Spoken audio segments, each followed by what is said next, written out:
Welcome to another edition of From the Press Box on this President's Day, February 15th, 2021, as we celebrate 45 of the 46 presidents this great country has had. My name is Rob Leonard. Joining me, of course, is my brother and, yes, award-winning sports writer, Tim Leonard. Hello, brother. How are you? Good morning, brother.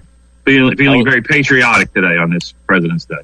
I know, even though people can't see it, or maybe they can. I'm thinking positive, patriotic thoughts. As am I.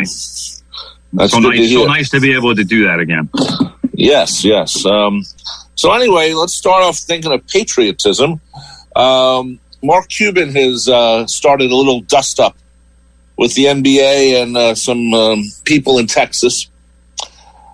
He is quietly, until recently, and then announced it, has not been playing the national anthem before Dallas Maverick games. Did anyone miss it? No, not really. No. But I know all of a sudden, everyone wakes up and they start pointing their fingers at other people, and the NBA says you must play the national anthem. Even though the history of the national anthem, brother, as you know, started in World War II. It wasn't played before that. After World War II, since we won, they kept playing it. And it was, it's been played ever since. Is it that important to a game? Not really.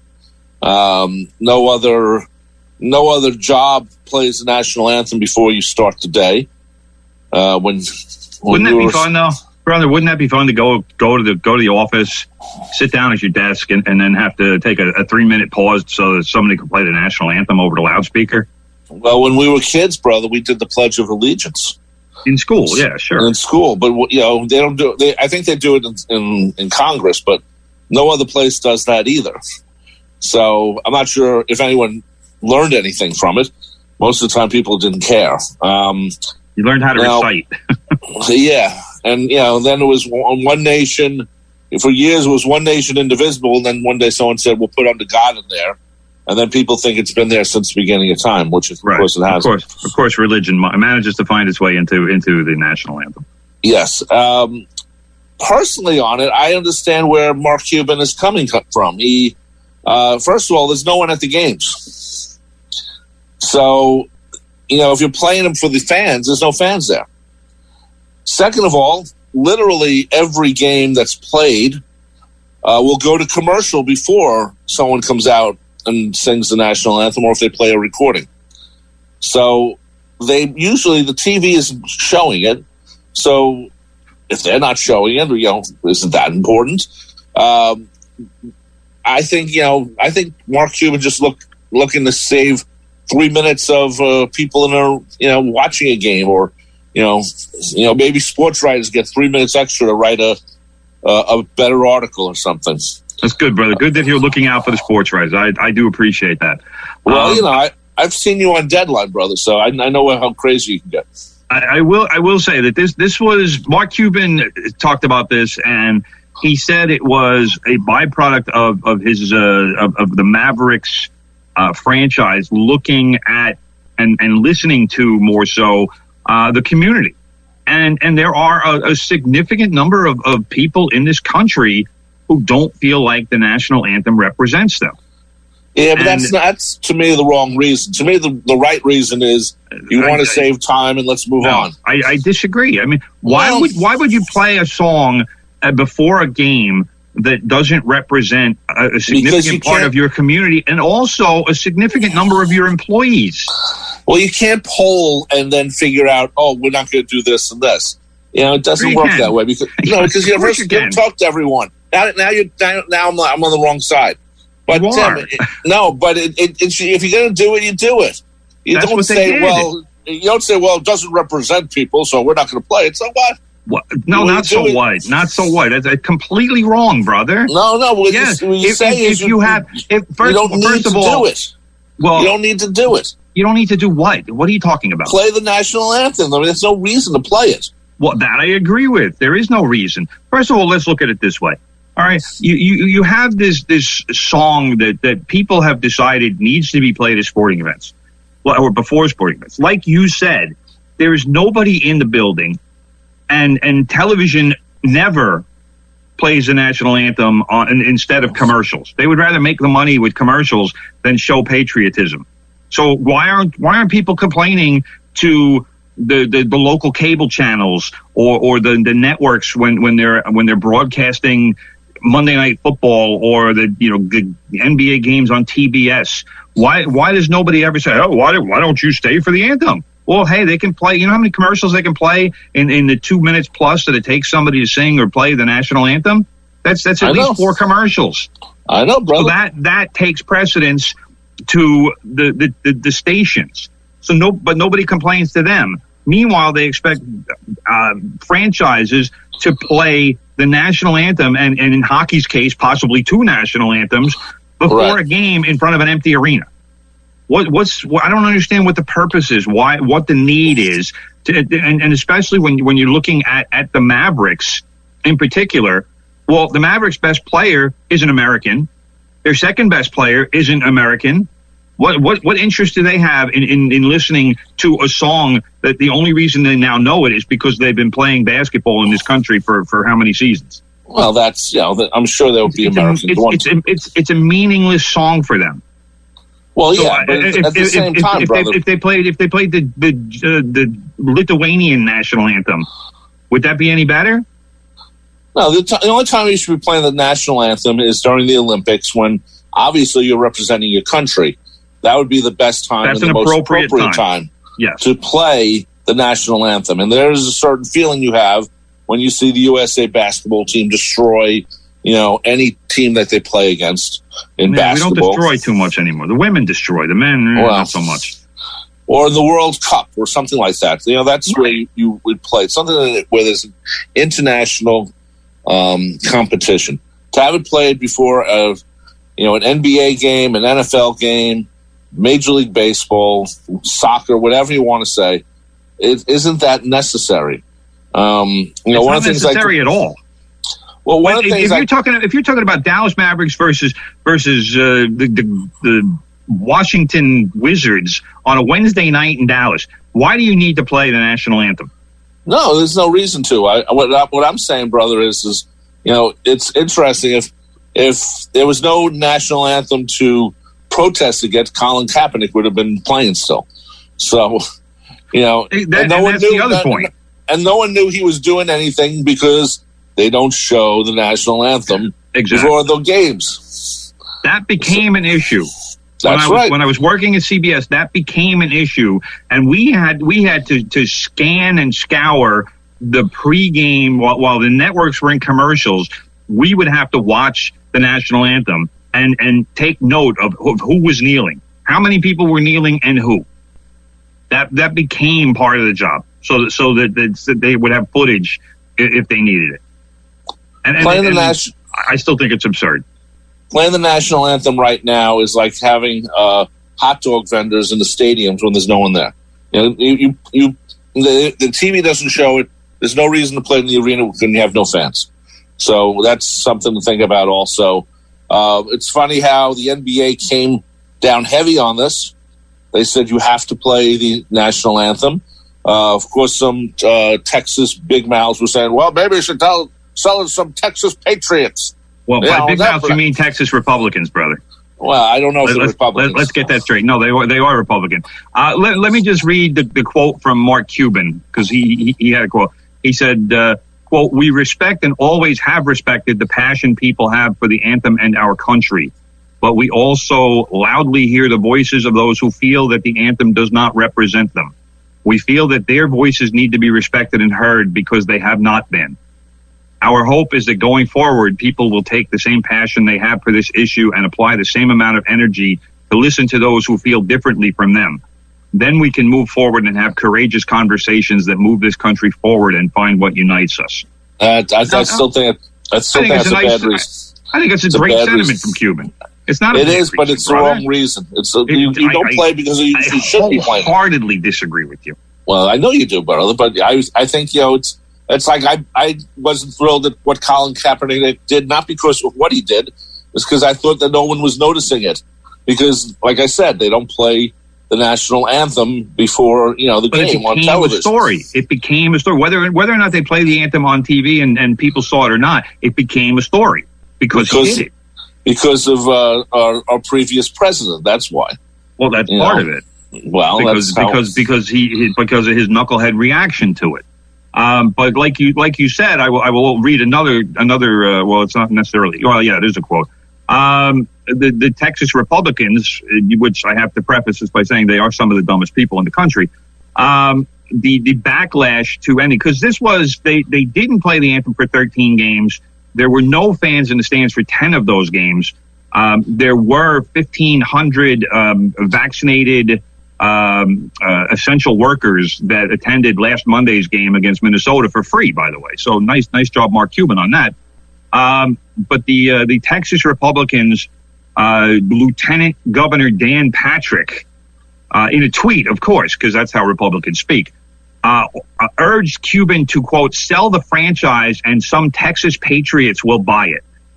Other Republican lawmakers said that maybe the tax breaks the American Airlines Center receives should come under new scrutiny. So, of course, Republicans' response to this is always to find out or figure out any way that possible that they can punish somebody all over a song. That's a great idea.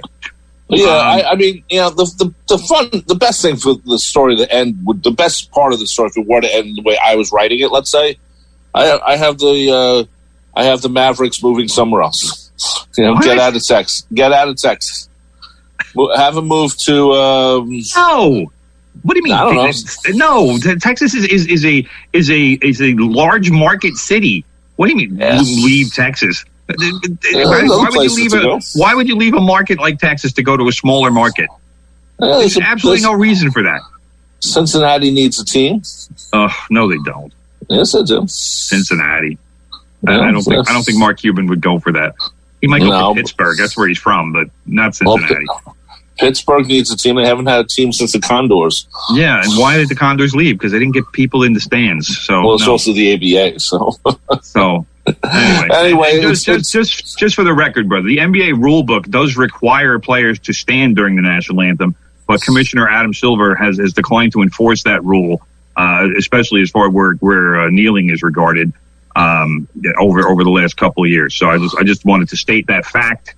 And get that out there that Adam Silver, while he hasn't publicly endorsed any of this, he also hasn't gone against it. So tacit approval, let's call it. Yeah, well, we'll see. I mean, this is going to fade away with some other, outlandish thing that's going to take over the world for 2 days because it started out on Twitter somewhere and someone got angry.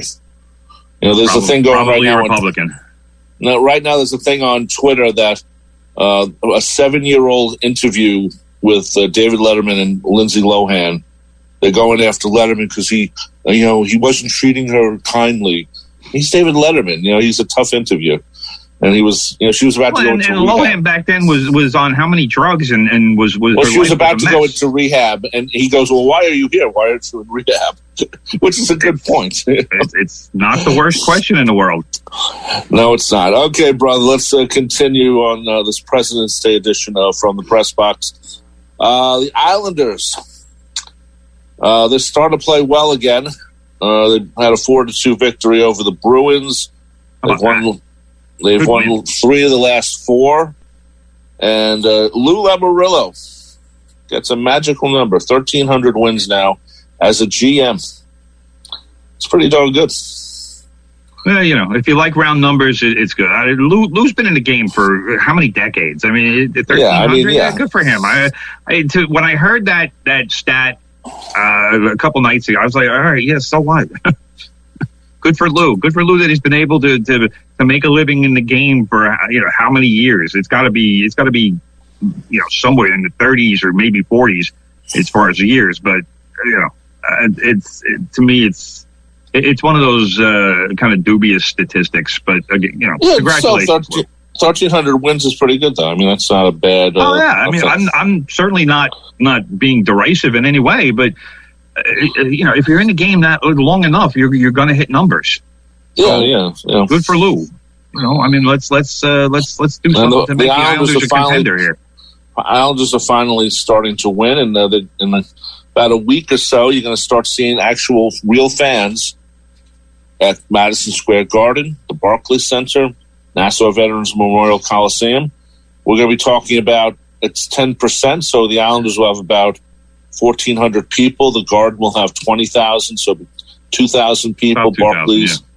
So, the only thing, and this is kind of strange though, you have to get a thing that says I am okay, I don't have COVID, and that means you got to get a test. Right. You have to have a current test, which I don't know what when the test has to be from, because obviously that's the thing that I haven't found anything about. Well, it's probably just a few days. I would assume it's like probably within 3 days or something, because that's what it has been for other things. Going on a plane or whatever. But I mean, it still makes me nervous. You certainly could pick up the virus 3 days after your test. Right. So, and, I think if they just socially distance people enough, then it won't be an issue. I mean, because if you only have 10% of the people in the building, you certainly in Nassau Coliseum can spread out 1,400 or 1,500 people in a 14,000 seat arena. Right. No, and I think actually it should have been 20%. I think it would have been, I think it's good to show this. A lot of people now are starting to get this shot. This is the week that's going to show large increases in people getting the vaccines, because the vaccines are going to be coming off the lines because of the Defense Protection Act that our great president signed into law. So that's the only thing they're focusing on. Our new great president, you mean? Yes, well, I'm talking about our great president. Just making sure, bro. Well, it's a month now, so you don't have to say new. Well, but so anyway, this is the week that a lot of the vaccines are going to come off the shelf and start getting injected into people. So, and since it's a 2-part injection, then in 3 weeks, you're going to see even more people like, okay, well, we got 50 million people, maybe we'll have 75 million in 3 weeks or something. So no, it's not going to be that many. Come on. Well, you don't know. No, I do know. It's insane. It's not even going to be close to 75 million in 3 weeks. Citi Field's open 24/7, brother. I don't care. There's not going to be enough vaccine, brother. Well, if in 3 weeks there might be. No, there won't be. It's impossible to make that much that fast. I understand that they're making it, and they're making it as fast as they can, but they're not going to have 75 million people vaccinated in 3 weeks. No, I said 75 million total. They've already done 30 million. So, and it's 10% of the population. I know, but and how many months has that taken? Yeah, but it's going to happen in a couple of weeks. They didn't have the vaccines. They're specifically making vaccines now. Yeah, I get that, brother, but it still takes a lot of time to vaccinate people. Yeah, but if the only thing you're doing is vaccines, then it goes faster. If you're not, I get it, but it's not going to be 3 weeks. If you're Johnson & Johnson and the only thing you're doing is vaccines, you're not doing cotton balls. That's all you do. You focus on the vaccine. Yes, I understand what you're saying. I'm just saying your timeline is grossly optimistic. I'm an optimistic guy, brother. Or let's put it this way: it's not possible optimistic. Well, we'll see. I appreciate your optimism, brother, but you're way off on this. We're not going to have everybody. We're not going to have everybody vaccinated until July or August at the minimum. Well, first of all, I'm never going to have everyone vaccinated because I understand that. But I'm talking about where we get to the point where there are people sitting in a room with a needle waiting to inject somebody, and there's nobody there to inject. Right, but July or August. But also, the more people get vaccinated, if you have 150 million people, that means 150 million can't get it. So, I understand that. But we're waiting. It's called a herd mentality. Oh, don't start with that, please. I'm just saying that's part of that. Let's move on, brother, because we're talking about a subject that you need to research more. I have researched. No, you haven't. Brother. I have. I have. Just because you had it, brother, doesn't mean you're an expert on it. Yes, it does actually. Anyway, bro, let's get back to the Islanders instead of talking about. Okay, what do you got? What else you got about the Islanders? The Islanders are right now, brother. Last time we talked about the Islanders was, I think, probably 2 weeks ago, and that was before the Islanders actually had to postpone 2 games because of COVID-19 protocols. but they were down near the bottom of the division. And now this little mini streak, because they've gotten points in all 4 of those games. Even they've won 3 out of 4, but the other one was an overtime loss, so they got a point out of that. But those points in 4 games has sent them soaring up to 3rd place in the East Division.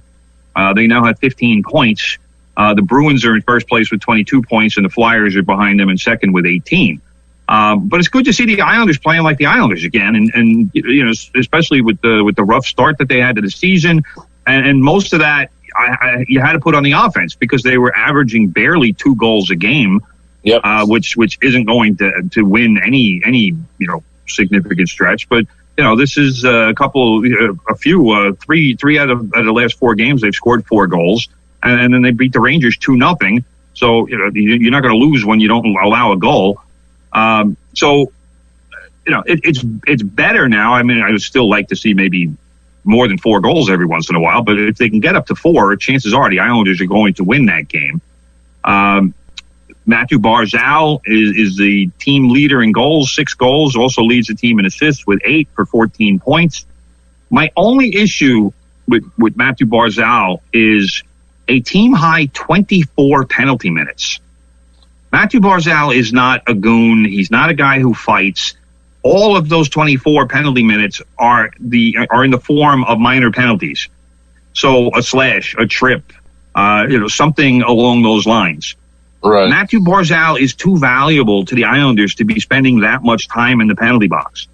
There's only one other player on the Islanders who even has double-digit penalty minutes, and that's Ross Johnston, who doesn't play very much and is there to fight. So he's got to figure out a way to calm that down a little bit, because it's one thing for him to go to the bench and sit and wait and here comes his line out again. It's another thing to go to the penalty box and have to stew for 2 minutes. I don't know. Maybe that's some sort of strategy. And maybe I would assume that Barry Trotz is not in favor of it, but maybe it's a look to where they say, hey, if somebody is giving you the business, as they say, fine, take a slash at him. Let him know, hey, I'm not going to allow you to do this, and play that kind of quote unquote toughness kind of a role. But I don't like seeing Barzal be in the penalty box that much, because it's just if he's needed, he can't come out of the penalty box until his time is up. So I'm thinking back, brother. Like I assume Trottier had some penalties.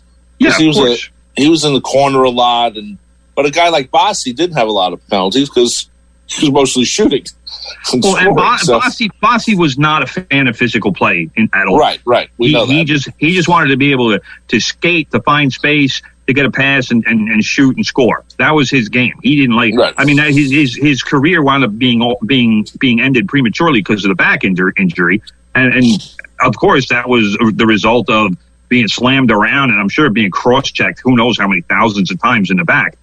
But yeah, I mean, Trottier was built more for that. He was big, strong farm boy. He had that kind of build where he had a lot of power in his body. And Bossy was a much thinner, much narrower player. But they both had Clark Gillies out there to protect them as well. Right. Who was he was a big dude. They didn't call him Jethro for nothing. But he probably got a lot of minutes too, and he scored a lot of goals though. Right. He was right.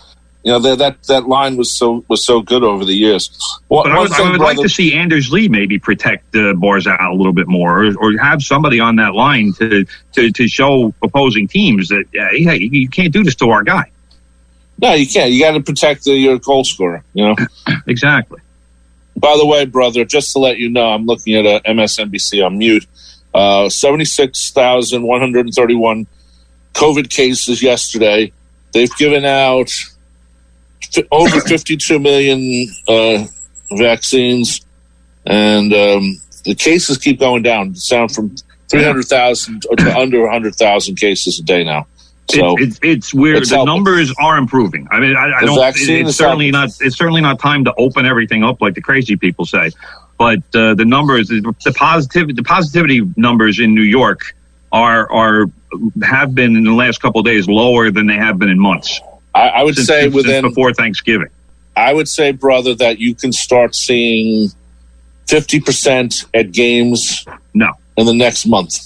Maybe in a month, maybe, but it's still too high. It's still too high. You need to get people double vaccinated, get the both of their shots, and then we can start talking about it. Let's put the 50% when baseball season starts, brother. We got a couple months before that happens. Well, I want to get some fans, and I want to go to a game at the Coliseum. Yes, bro. I know you do. I know we all want to do stuff, brother. But let's not have another pandemic happen, especially with the variants that are out there now. That we're still not sure how much the vaccine will help against them. So let's not get crazy. True. Okay, brother, but don't let's slow your roll, brother. Slow your roll. Slow my roll. I eat my roll. What are you talking? Yeah. Anyway, brother. By the way, before we get off the Islanders, bro, let me just point out that number one goalie, Semyon Varlamov, has been phenomenal this season. Phenomenal. 1.98 goals against. He's got a save percentage of .930, which is ridiculous. Just stellar numbers. Islanders are 6-2 and 2 overtime losses, so basically 6-2 with him in the goal. So he's been doing a really nice job, surprisingly nice job. I wasn't expecting those kinds of numbers from him this season. So right now the Islanders have the goalie position figured out, which is a good thing for them. And guess who's been playing well this year, brother? The team I don't know if we dismissed at the beginning of the season, but Your New York Knicks. The New York Knicks. I mean, they've been playing very well. I got it just from that word "dismissed" that you used. Well, I think Derrick Rose coming back. I already heard players talking about. He's been a good influence in the locker room so far, and he's there to help. Is shocking to me. And not to take over, and I don't know. I mean, I was a little shocked by that too. But the players so far have been saying good things about him, and he's there to help. And it's like he's almost like an assistant coach. It's like, okay, assistant coach Derrick Rose, help us out here. And he's a good player. So he's going to come out and help you. And it's not like he's just an observer. He's actually done it. So right, I mean, he's a former MVP. This is a guy who has been a top player in the NBA. I was first of all, I will say I was not a fan of bringing Derrick Rose back. I know, and I said that on the show a couple of weeks ago. I know, but when I first heard after the trade that one of the first things that Derrick Rose did was take Emmanuel Quickley and Obi Toppin out to dinner. And just have a talk with the youngsters and kind of explain NBA life to them and told them that, hey, I'm here for you. And if you have any questions, just ask. And I'm more than happy to help out and to give you any kind of knowledge that you need or want. And that in itself stunned me because I never expected Derrick Rose to get it. Like apparently he does now. Because it all goes back to his first stint with the Knicks. Right, I know. He left the team. He just left. He just vanished. Nobody knew where he was, and that is just it's ridiculous. You don't leave your job anytime to any job, much less as point guard of the New York Knicks, and not let people know where you are. So from that standpoint, I was stunned when I heard of this new Derrick Rose. And I can only assume that is the Tom Thibodeau influence. And this is why I said months ago when the Knicks hired Thibodeau that this is the guy. This is the right guy to get this franchise moving. And so far, hey, the Knicks aren't great. Let's face facts. They're 13-15. But to me, they are so far better this season than anybody expected. The fact that they're 2 games under 500, which I know we're it's a low bar, but talk about low bar. The Knicks are the low bar as far as the NBA they've had some close games that they lost, Tim. They played well. I have no complaints with the Knicks. The Heat. They were losing. They were winning against the Heat last week or the week before, and then they lost the game by 3 points. And at the same time, they play a really good game. So. That game, and there's been a couple other games. This team could be 2 games over 500, not 2 games under 500. No argument for me. The Knicks are as of right now, they are certainly achieving. They're playing well. they are. I don't want to say they're one of the surprise teams in the league, but they certainly they are exceeding expectations, anybody's expectations. And if you remember, this is several weeks ago, I said on this show, Vegas had put the line on Knicks wins this season at something like 22 or 23, and I told people bet the over because that was low, and I didn't think it was going to be this low. I mean, I thought the Knicks would win, maybe 30 or 31 games.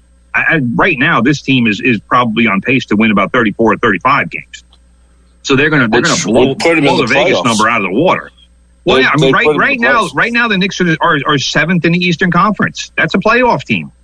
So this is a team that it hasn't been this enormous turnaround with Thibodeau, but in a sense it has been, because you have to remember how just disgustingly bad this team has been for at least the last 5 years. They have been among like one of the two worst teams in the NBA over the last 5, maybe even 7 years. So the fact that Thibodeau has them playing defense, has them working the ball together, the Knicks are doing things this season that they haven't done in the past. And I said when they signed him, Julius Randle, he's a nice player. For the Knicks, he's turned into a really good player. And I still think they need to look to trade him when the deadline comes up, because if they can get something of use for him, he's not a centerpiece for a team. He's a centerpiece for this team because that's how the team has been built for now. But he's not a guy that you're going to build around for the future. So if they can get something of value for him, then I make that trade in the interest of long-term development for this team. It would be a little bit of a step backwards presently, but for the future, it would be at least a step, if not two, ahead. So we'll see what happens. It could be this year, it could be next year, because he's got a 3-year deal and this is the second year. But he's been phenomenal. He's playing all-star caliber ball at this point. He's like a double every night. He's helping out with a lot of passing duties, and he's sharing the ball. He's just doing everything well. I have no complaints about Julius Randle. He's been fantastic this season. And we should say Mitchell Robinson is out 4 to 6 weeks. He has a hand injury. And he's an important part of this team right now. And 4 to 6 weeks isn't that long. He'll be back in it's a month and a half. I mean, it's a fourth metacarpal in his right hand that he fractured. He's going to have surgery sometime this week. Then you'll see Mitchell Robinson in a cast on the Knicks bench, hopefully wearing a nice suit. But what you're going to see for the next month through probably at least the end of March, you're going to see Nerlens Noel, and he's going to see an increase in minutes. Something of a similar player to Mitchell Robinson, a defense-oriented guy, blocks shots, gets rebounds, won't do much offensively. But the Knicks really don't need the center position to do much offensively. They also could use Randle as a center, even though he's only 6'8", but if they go with a small lineup, they could do that.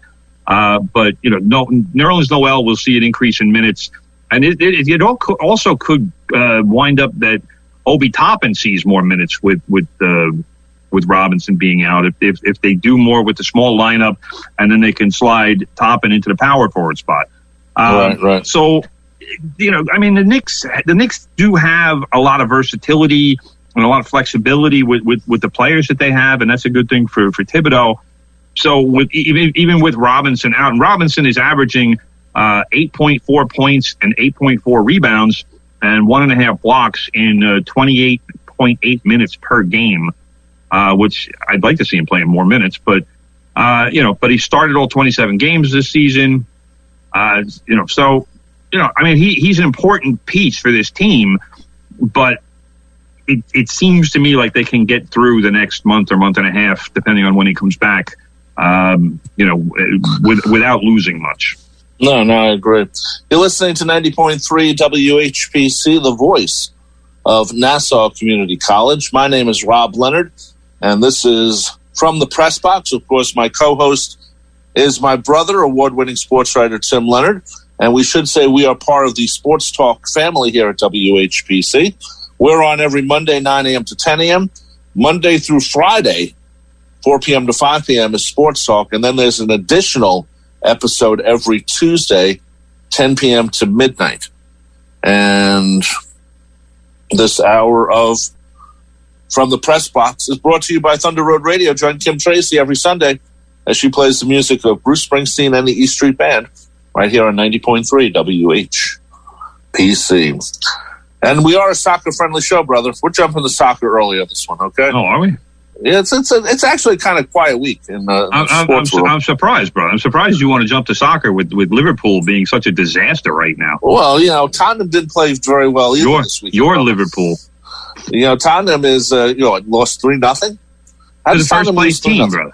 To the first place team, to Manchester City, which has won 16 games in a row. So, Tottenham should have beat them. competitions. Tottenham should have beat them. Okay. Yeah, why? Because they've only won 16 games in a row. Yeah, well, who cares? So you got to lose eventually. Yes, brother. Whatever you say. UCLA, had all those games and won in a row, and then they had to lose one game. And then they lost the game. Yeah, these things happen. Yeah. Anyway, brother, in the Premier League, Liverpool manager Jurgen Klopp, the guy with the bright teeth, has conceded already that Liverpool will not win the title this season. And that's for a combination of reasons. It's because his own team is playing really badly, and Manchester City is playing remarkably well, as I just stated. Liverpool lost to Leicester City 3-1 on Saturday. What a disaster.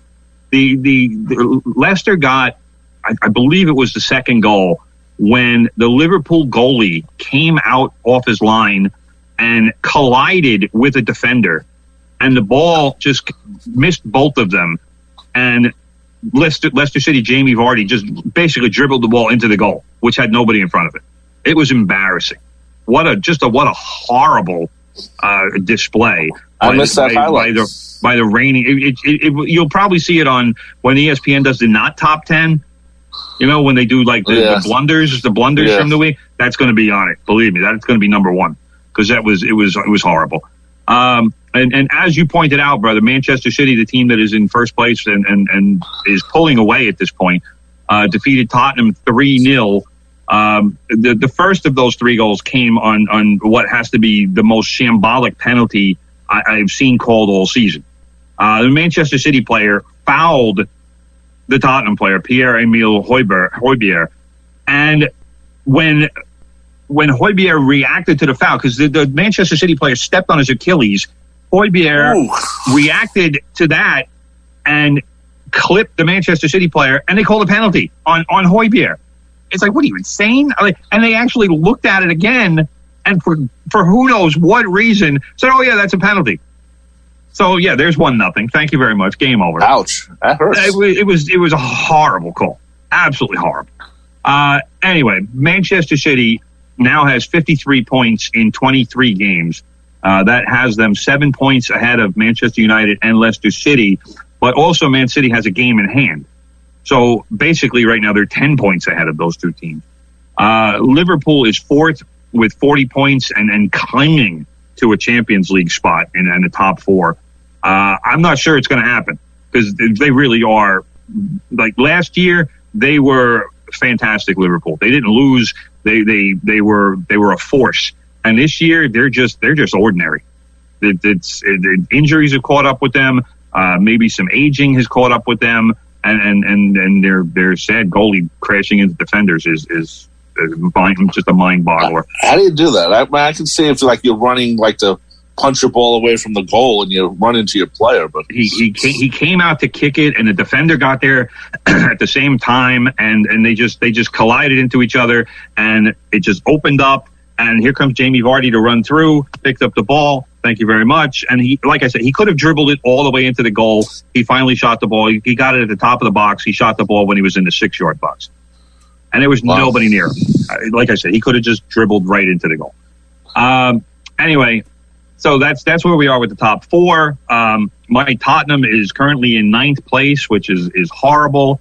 But you know what? A couple of wins, because they have a couple of games in hand themselves, couple wins and they could be right on 5th place looking at top 4. So I'm not entirely just demoralized yet, but I'm not at all happy. And with the when new you say manager. top four, that means playoffs, right? Top four gets you Champions League. That's where the money is Champions League. Top six, the fifth and sixth place teams go to the Europa League, which is what Tottenham is playing in this year.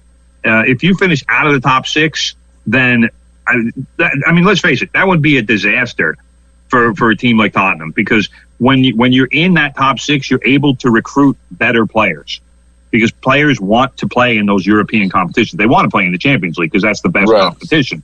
So it's easier to recruit players. You still have to pay ungodly amounts of money for them, but it's easier to say, "Hey, come play for us because we got Champions League." Right. Or even we have Europa League. If you don't have either of those, then chances are your team is going south in a hurry. That's where Arsenal is now, the 11th place Arsenal. Okay. So anyway, and the other good news, if I'm going to call it good news, from this week from soccer, is that Major League Soccer and its players have a new collective bargaining agreement, which is always a good thing. It's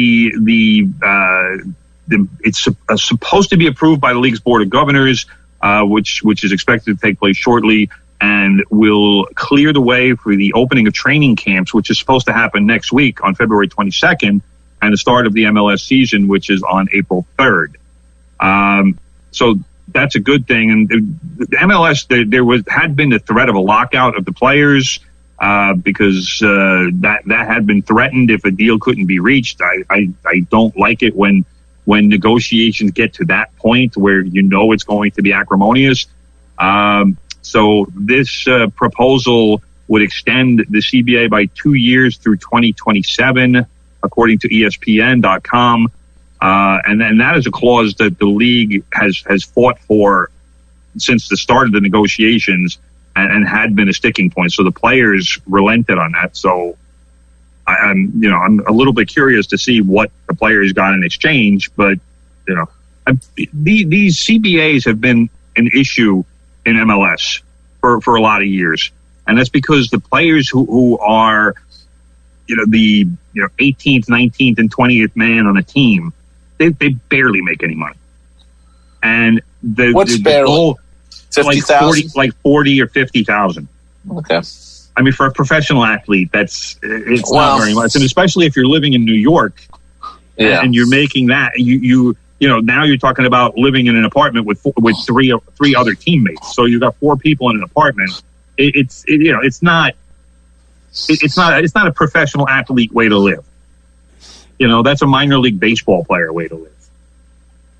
So that has been something that the Players Association has been trying to do over the years, is to raise the minimum salary. And I had this conversation with Commissioner Garber many years ago, in that if you have a player on the Columbus Crew who's making $50,000 and living in Columbus, Ohio, well, yeah, that guy, he can live very well on $50,000. If you have that player in New York or Los Angeles, he's living like barely above poverty level. So but in Los Angeles, it's much easier to find roommates than in New York. But you shouldn't have to find roommates. That's the point. If you're a professional athlete, you shouldn't need roommates. At the same time, brother, you can't have a cost of living living adjustment for a New York player and not a Columbus Crew player. I agree, but that's part of the issue, is that the salary is so low that it still is an issue to be able to afford that. I mean, if they made the minimum salary $100,000, then you know what, you could do what you want to do, and you wouldn't have to find roommates, in New York or LA. It wouldn't be a lavish existence by any means, but at least you'd be able to afford room and board and to get around and do what you have to do. Yeah, well, it's important to have a CBA, especially. I mean, as much as MLS has been around almost 30 years, it's still the fifth league in the country, or in the sports world. I remember might think of it as the fourth, brother. I wouldn't. Anyway, it reminds me when the Arena Football started to get their CBA, and then they wanted a little more money because those guys weren't getting played a lot, and then eventually the league said, "You know what, we don't want to pay all this money," and they went out of business once, came back, and then went out of business again. So, I think with the MLS, several imposters coming along. Well, there are. They're still out there. But I think what MLS does now, if they have a 4-year agreement or total where the next CBA then comes in. This is where you strike your TV money. This is why the NFL and the Major League Baseball always get their contracts with the labor set up first, and then they go and say, okay, we now can get we have 8 years until our next possible labor problem. Right. Okay, networks cough up the money. So that's important. That's where baseball is right now. Right. I mean, baseball has one more year left in their CBA, and after this season, that CBA expires. So we'll see what happens in terms of next season and when this actually gets settled. But Major League Baseball Players Association does not have a good relationship with the commissioner's office or the owners. So, right. We're going. I'm predicting that we're going to see a very protracted negotiation, and the owners want expanded playoffs. The players don't want that. Right. So, I'm sure the players would want the designated hitter in both leagues because that creates more jobs for hitters. But are they going to trade that for the expanded playoffs? I don't know. So we'll see. It's going to be an interesting situation when it happens with baseball. But in really in just a few months. We're talking about October and after October. That's when the negotiations really are going to kick in. And to me, maybe if I'm Major League Baseball, go back to 154 games, and then you can do the extra week of playoffs where they're going to make more money from that. So, that's probably the only way to do it because, you can't be playing, the World Series in the first and second week in November. Could snow. That's of course. I mean, and you have to think about it. When you're looking at baseball, you can't extend the season because look at it this way. What if you had a World Series one year? I know it's going to sound crazy. But what if you had a World Series one year where the Minnesota Twins were playing the Colorado Rockies? You're crazy. It could happen. It's a possibility, and right. Either one of those teams certainly could make the World Series at some point. So you're now looking at the possibility of playing a World Series in cities where you could get inches of snow, not just a dusting, or it wouldn't just be cold, but you could get inches of snow. Oh, sure. That would be a disaster. It would be, and then what do? You say, well, we're going to move the games to a place where there's a dome or something. Now let's go to Tampa Bay. That'll be good. Anyway, brother, former Met Jay Bruce has signed a minor league contract with the Yankees. With your New York Yankees? My New York Yankees. A little shocked that he just signed a minor league contract. You think? No, not really. Not really. He's been around long enough to get a major league contract, but no, that's the problem. Is he's been around that long, brother. Well, that's why he didn't get the major league. He's 33. He's not old by any means. That's not old. But Jay Bruce in the last couple of seasons, his numbers have not been there. I mean, he hasn't hit. Let's see. I'm looking at his numbers right now. The last time he even batted 250 was in 2017. So for the last 3 seasons, his batting average has been in the 220, 210 range. That's not good. Yeah, exactly. Last year for the Phillies, he batted 198 with 6 home runs and 14 RBIs, and that was in 96 at-bats over 32 games. So he certainly has not been a productive regular, let's say. 2019 was an okay season. He 26 home runs and 59 RBIs between the Seattle Mariners and Philadelphia Phillies. But again, that came with a 216 batting average.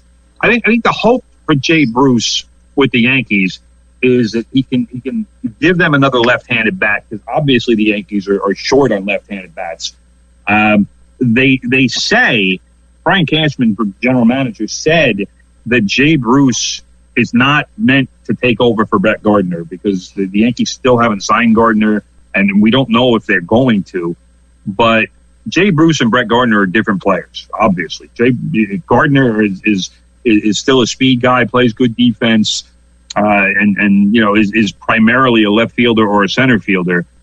Bruce is more so a right fielder, maybe left field, and can play some first base, but he's more like a power bat off the bench.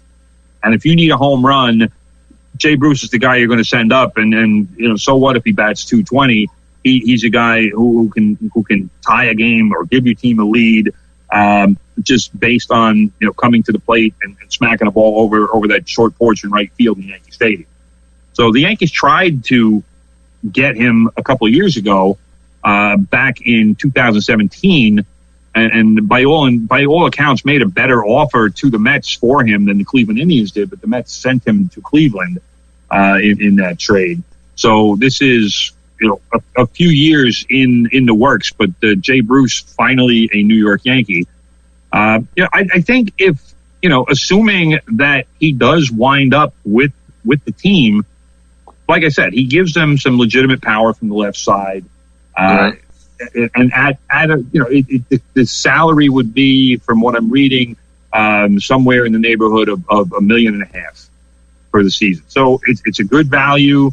You take the shot, and if the Yankees do re-sign Brett Gardner, they still have Mike Tauchman.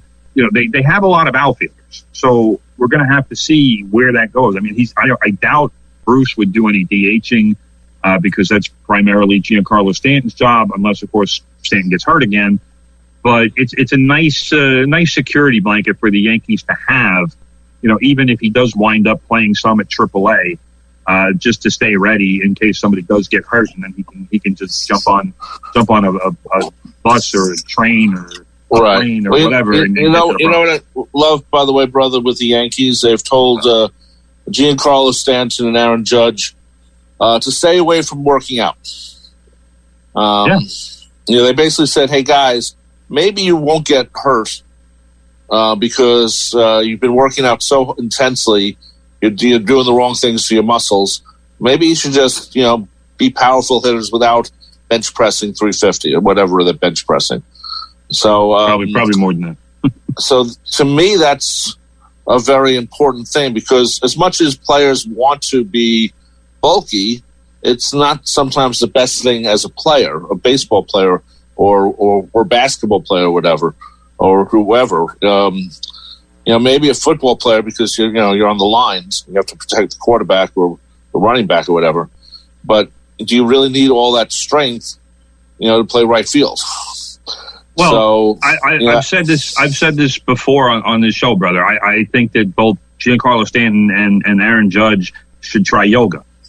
And I think they both, size is not an issue for either one of these guys. They're both enormous human beings, and they certainly have plenty of muscle mass. But you can look at Giancarlo Stanton and tell that while he certainly works out his upper body to an extreme, his legs are underdeveloped compared to the rest of his body. He really does need to do a lot more squats. He needs to do a lot more flexibility, because Stanton's problem has been his legs, where Aaron Judge's problem has been obliques, because he swings and he gets so much torque on his swing. Well, now you pull the rib cage muscle or something, and that's a month. There's nothing that you can do if you're a baseball player and you pull if you pull an oblique muscle or you damage it, whatever. You can't repair it. You have to just rest until it repairs itself. Because you're one swing away from re-injuring yourself and being out another month. Right. So it's good to let these guys aren't going to lose all their strength in a day. So let's see what happens with them. I think you're right. Yoga would be good. That's what our sister would say. Pilates, yoga. Do flexibility exercises. Yes. And don't be so bulked up and tight. Because let's face it, baseball is a game of movement. It's great to have power, and it's great to have, muscle that you can hit a ball 500 feet, but you also need to have flexibility and be able to like I said, the torque on a swing, to be able to do that without having to worry about losing a month or a month and a half of your season. Or in Stanton's case, he's had a lot of calf injuries, and that's because he's tight when he runs. Well, yeah, of course. So, anyway, brother, we're almost out of time. We have about 3 minutes left. No signing of Big Sexy yet by the Mets. I'm very disappointed. I know, but it would be nice because he wants to come back. He's been practicing. Yes, maybe they get him. Who knows? You are Bartolo Colon's biggest fan. That'd be a good Uncle Stevie thing, bringing back Big Sexy. No. He's a rubber pitcher, Tim. He could probably pitch till he's 50 or so. He is 50, brother. I mean, he might as well be. More than that. Anyway, bro, let me just go through this real quick. Mets pitcher Seth Lugo is expected to miss the first month of the season. He is going to have surgery to remove bone chips from his right elbow. The Mets, in the last couple of days, have signed relievers Mike Montgomery and Tommy Hunter, who they hope will be bullpen pieces for them. They both signed minor league deals. The Mets are also desperately trying to trade Jeurys Familia and Dellin Betances. Personally, I think they should give Betances the second year. The guy was coming off the Achilles injury last year, and with the abbreviated spring training, I could have told you a long time before it started that 2020 wasn't going to go well for him. Former Met Justin Turner has agreed to a 2-year, $34 million deal with the Dodgers, so he's back with the reigning champions. Former Yankee James Paxton has agreed to a 1-year deal for $8.5 million with his former team, the Seattle Mariners. I like Paxton in 2019. He actually showed like he was going to be what the Yankees thought he would be when they traded for him. Right. But last year was just a nightmare with the injuries, and then he didn't do anything last year. So no surprise that the Yankees didn't want to bring him back. And also, brother, your guy Matt Harvey, has signed a minor league deal with the Baltimore Orioles. Yeah. So we'll see how that goes. Good luck to Matt Harvey. I as much of a jerk as Matt Harvey has been over the years, brother, I find it hard to dislike him. And the you wanted him to play out his time with the Mets and to get signed by the Yankees. Come on. Well, that was when he was good, brother. I mean, I know. They was back before the injuries and the thoracic outlets and everything else that's happened to him over the years. But I ultimately have to respect Harvey because when he told Terry Collins, "I'm not coming out of this game," right. and it turned out to be the wrong thing, but I liked the nerve. I liked the desire to compete, and I really admired him for wanting to be that guy and to say, "Don't take the ball out of my hands. I got this." And like I said, as it turned out, it was the wrong call, but I liked the attitude. Sure. And back then he had the arsenal as well, but now. I think Matt Harvey's career is over. His fastball velocity is down. He never has recovered from the thoracic outlet syndrome and the surgery. Maybe he learns to throw a knuckleball, brother. Unlikely. That's not. It's not in his mentality. But that's what you do. That's what players do pitchers do to restart themselves. They learn the knuckler. So that's what I would do. Yes, bro. Anyway, Hurry up, brother. Where's Kim? I don't know. The Nets, brother. We didn't mention the Brooklyn Nets. Hurry up. 30 seconds. James Harden and Kyrie Irving had a quick chat the other day and decided that James Harden will be the point guard. So that's a good thing. Harden has averaged 11.3 assists since the trade that brought him to the Nets. So, put the ball in his hands. That's a good idea. Okay, well, that's the end of our show. Thank you, everyone, for listening. I am Rob Leonard. Joining me, of course, every week is my brother and co-host, Tim Leonard. This show becomes a podcast on Spreaker.com and other places later on. Thanks to Kim for keeping us on the air. Thanks for Sean doing the same. Coming up next at 10 o'clock, Big Ed with Good Gold. Stay tuned and we'll see you next time. Bye-bye.